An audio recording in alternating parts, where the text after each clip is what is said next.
तो दोस्तों नमस्कार, मैं हूं अनिल और रेसलिंग सुपर धमाल में आपका स्वागत है। तो दोस्तों कल सुबह 5:30 से आप देख सकते हैं सैटरडेज नाइट मेन इवेंट का बड़ा आयोजन। आपको बता दें कि मेन इवेंट में लोगन पॉल के सामने होंगे वर्ल्ड हैवीवेट चैंपियन जे उसो और जॉन सीना के सामने होंगे उनके सबसे बड़े फैन R-Truth। तो ये बड़े मुकाबले होंगे दोस्तों कल सुबह 5:30 बजे आप देख सकते हैं।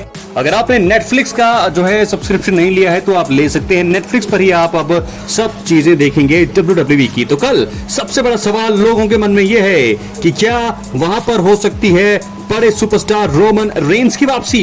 दोस्तों आपको बता दें कि इस समय रोमन रेंस ब्रेक पर है। रेसलमेनिया के बाद हुए रो के एपिसोड में उन पर अटैक हुआ खतरनाक, तो उसके बाद से वो ब्रेक पर है। लेकिन क्या कल सैटरडेज नाइट मेन इवेंट में रोमन रेंस की वापसी हो सकती है? और आते संग ही क्या वो सुपरमैन पंच की शुरुआत करते हैं? हम सबने देखा ही है। पॉल हेमन पर होगा सबसे पहले निशाना, क्योंकि रिंग साइड पर ही रहेंगे पॉल हेमन। तो ऐसे में कल सैमी ज़ेन CM पंक का सामना होने वाला है सेथ रॉलिंस और ब्रॉन ब्रेकर से। और दोस्तों हम सबको पता है कि ब्रॉन ब्रेकर ने 2 स्पीयर लगाए थे रोमन रेंस को और अब तक जो है रोमन रेंस इस चीज का बदला ले नहीं पाए हैं। तो कल जब सैमी ज़ेन CM पंक के सामने होंगे ब्रॉन ब्रेकर और सेथ रॉलिंस, और एक मुकाबले पर एक जगह जब हमें लगेगा कि आराम से जीत जाएंगे, और जीतने के बाद भी अगर सैमी ज़ेन और CM पंक पर अटैक करना जारी रखेंगे सेथ रॉलिंस और ब्रॉन ब्रेकर, तो वहां पर हो सकता है अचानक रोमन रेंस का रिटर्न। इस चीज की संभावनाएं बिल्कुल है, लेकिन बहुत कम संभावनाएं हैं। लेकिन दोस्तों मुझे लगता है कि सरप्राइजेस और शॉकिंग के लिए WWE जानी जाती है। बात यह भी चल रही है कि क्या सैमी ज़ेन यहां पर CM पंक को धोखा देकर सेथ रॉलिंस और ब्रॉन ब्रेकर के साथ जुड़ जाएं, ऐसा भी हो सकता है। इस चीज की भी संभावनाएं हैं। तो अगर ऐसा होता है तो फिर मुझे नहीं लगता कि रोमन रेंस वापसी करेंगे।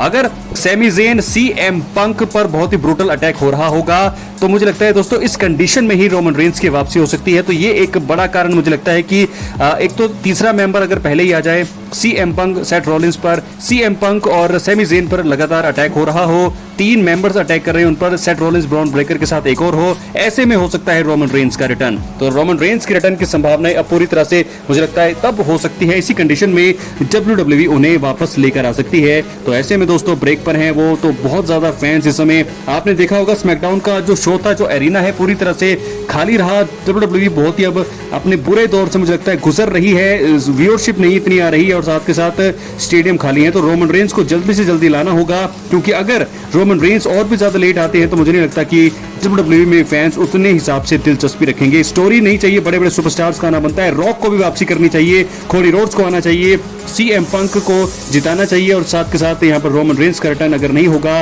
तो बहुत ज्यादा मुश्किलें यहाँ पर बढ़ने वाली है WWE के लिए। उनकी व्यूअरशिप में कमी आ रही है, लोग दिलचस्पी कम ले रहे हैं दोस्तों। तो ऐसे में अगर कल जो है मुझे लगता है CM पंक और सैमी ज़ेन पर लगातार अटैक करवाना चाहिए। अगर ऐसा होता है तो इस सिचुएशन में मुझे लगता है कि रोमन रेंस का रिटर्न हो सकता है। तो दोस्तों क्या है आपकी राय, अपनी राय कमेंट बॉक्स में जरूर दें। क्या कल जो है सुबह 5:30 बजे से सैटरडेज नाइट मेन इवेंट शुरू होगा, और उम्मीदें भी लोगों की शुरू हो जाएगी कि अब रोमन रेंस रिटर्न कर सकते हैं, लेकिन क्या कल रोमन रेंस का रिटर्न होगा? सबसे बड़ा सवाल यही है। अपनी राय कमेंट बॉक्स में जरूर दें। बहुत बहुत धन्यवाद।